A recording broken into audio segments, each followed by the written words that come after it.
Hello， 大家好，这里是 Dedicator， 很高兴再次跟大家见面。今天跟大家分享的一款产品就是波克医生的鳕鱼肝油。大家都知道，印象中的鳕鱼肝油或者是鱼油都是液状的，那么波克医生的这款产品，它与其他的真的是完全的不同，它用的是粉末状的，并且装在胶囊里面。它真的是非常方便于我们随身携带，不管你是上班，不管你是旅游，不管你是出差，都非常方便的可以把它带在身上。那么它为什么会能做成粉末状的呢？这是一个专利技术来的。那么波克医生呢，它这个产品呢，它是利用了无热干燥技术。那么通过这个技术呢，可以把这个产品的营养成分更全面的保存下来，并且延长保质期。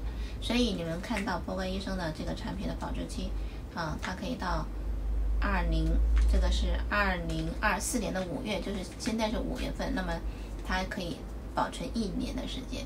所以我们之前用的那个液体状的，你打开之后都要放在冰箱里，对吧？都担心它的营养成分会流失或者是会变质之类的。那么这一款真的是非常的放心，不担心这个问题存在。那么除了这个方便之外，那么它就有什么好处呢？我们来看一下它的营养成分。首先呢，它含有非常丰富的维生素 A、维生素 D， 还有 EPA 和 DHA。另外，它还有丰富的牛胆汁提取物在里面。那么这一瓶呢，就可以完全保证你一天的欧米伽3的摄取量和脂溢性维生素的摄取量。那么对于一个成年人来讲呢，一个星期你至少要吃3次的肥鱼海鲜来补充你的欧米伽3。那么大家都知道欧米伽3的重要性，对吧？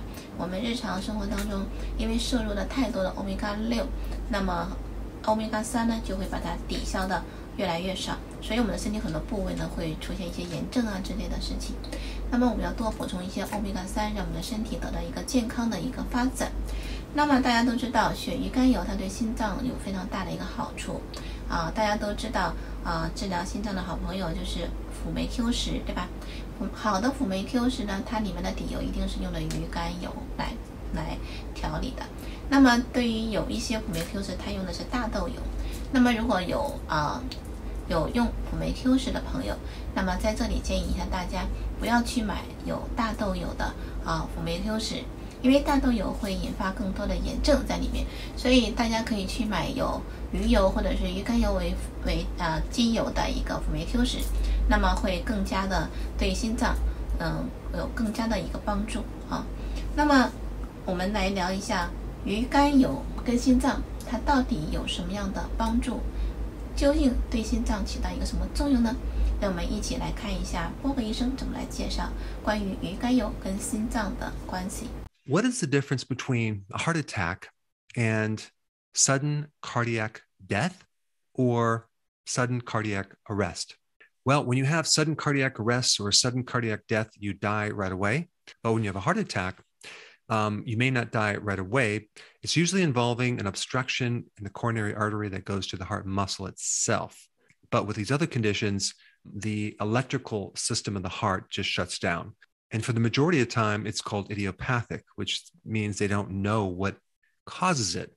So I want to talk about the relationship between omega-3 fatty acids and the electrical system of the heart, as well as how you can use fish oils to decrease the risk of sudden cardiac arrest or death. So what is so special about these omega-3 fish oils that you keep hearing about over and over and over, and how do they help you as far as the heart function? Well, first of all, they have several properties that involve the heart. They're anti-arrhythmic, which means they help the heart stay in rhythm. They're anti-inflammatory, which anytime you reduce inflammation to the heart, you're going to help the heart function. And if the inflammation goes too long, you can get fibrosis to the heart. And it just so happens that these fish oils trigger genes that turn off the fibrosis effect of the heart. Fish oils are also antithrombotic, which means that they inhibit this thrombus or this clot formation.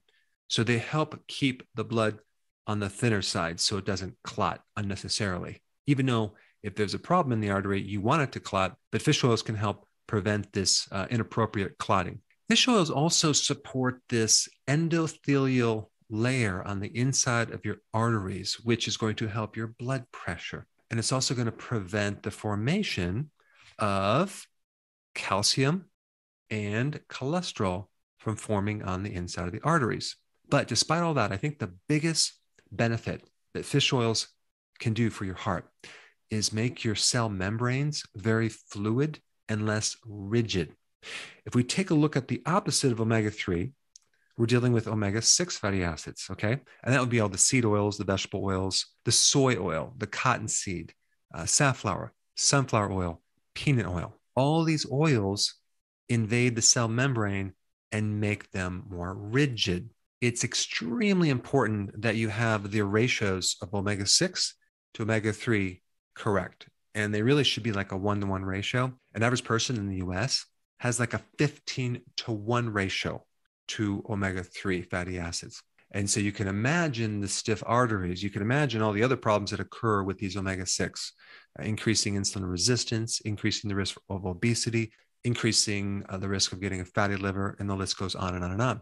So based on that data, you might think, well, okay, well, I'm doing fish oils, I'm doing supplements each day, I'm fine. But what you may not know is there's a lot of hidden sources of omega-6 fatty acids.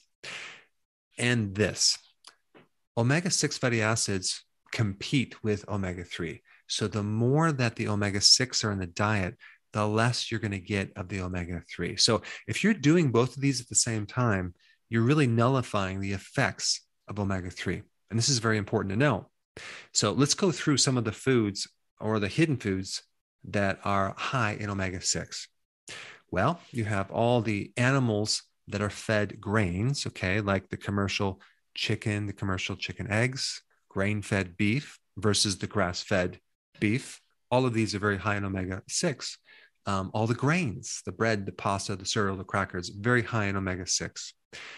Most of the nuts are high in omega-6, except for walnuts do have a precursor to the omega-3 fatty acids. And then what about all the salad dressings? Try to find a salad dressing that does not have vegetable oil. You want to make your own out of extra virgin olive oil and vinaigrette. Then we have the condiments like mayonnaise. Okay, that's usually made out of soy oil. Try to find a mayonnaise that doesn't have omega-6 oils. What about hummus, right? You buy hummus to dip your cucumbers. I mean, it's very difficult to find hummus without omega-6 oils. For some reason, they just don't add the olive oil in the recipe. Well, I know the reason is just because it's too expensive, but you want hummus with extra virgin olive oil, not soy oil or safflower oil. Now, farm-raised fish does, by the way, have more omega-3 fatty acids than wild-caught fish. However, it also has 6 times higher omega-6 fatty acids than wild-caught fish. And then we have restaurant food. I mean, it's just loaded with omega-6 fatty acids and the oils, and fast food, especially typical French fries, deep fried in all the omega-6 oils. So this is a very important video. If you don't know this information, start increasing, your fish oils. Cod liver oil is a little bit better because it not only has the omega-3 fatty acids, but it also has vitamin D and vitamin A, whereas fish oils don't. However, fish oils are still good. Make sure you include salmon or fatty fish, wild caught, in your diet on a regular basis. But more importantly, really start avoiding these omega-6 fats that seem to creep into our diet so often. And on top of that, it's fascinating to me how the so-called nutritional experts will tell you that you need to replace your saturated fats with the omega-6 when there's absolutely no evidence to show that that's going to improve your heart in any way, shape, or form. 好了，我们看完包括医生关于鳕鱼肝油跟心脏的一个片子之后呢，大家对这款产品是不是有了一个更多的一个了解，更多的认知？好了，我们今天呢就分享到这里，感谢大家的收看，期待下一次的再见，拜拜。如果觉得这个视频对你有帮助，请记得点赞和关注我。